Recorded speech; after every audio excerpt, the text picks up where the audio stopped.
Siamo con l'ex presidente Marcello Giavarini. Presidente, allora qui ad Agrigento lei è sempre presente anche in maniera attiva e fattiva. Recentemente ha donato anche un suo contributo al Teatro Pirandello per il concerto che c'è stato per l'Ucraina, ma anche dimostrazione di un interessamento verso il Comune di Licata se si farà la Santa Pasqua. Insomma, lei è sempre vicino alla nostra economia, al nostro tessuto produttivo agrigentino.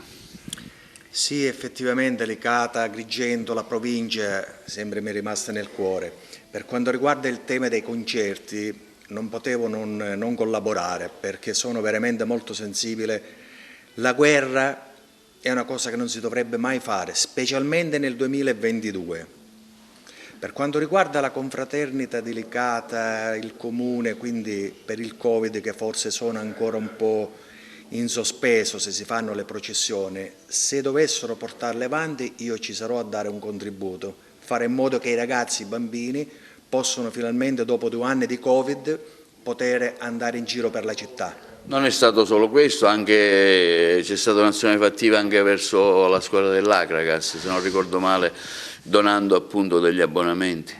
Sì, ho donato degli abbonamenti e quindi questo sì, per i giovani ricordo, anche con la squadra della pallavolo, quindi sì, è un tema che io sono sempre sensibile, quello di stimolare i giovani allo sport. Ecco, lo sport è importante, ma un'altra domanda: come vive un imprenditore siciliano che vive in Bulgaria questi momenti brutti di guerra? Una sua impressione? Beh, i momenti sono veramente brutti perché adesso col fatto forse delle sospensioni del gas, quindi l'imprenditoria si dovrà essere costretta a pagare l'elettricità e l'energia molto più cara. Questo li mette in competizione svantaggiata rispetto alla concorrenza, alla Cina e agli altri. Quindi è un momento che tutta l'Europa stiamo vivendo.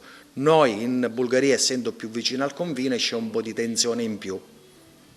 E quindi il nostro augurio è che presto, insomma, tutto possa tornare come era prima. Sì, quello sì, ma ne sono convinto, quanto prima la pace regnerà di nuovo, anche perché senza pace non si va avanti, non si va a nessun posto.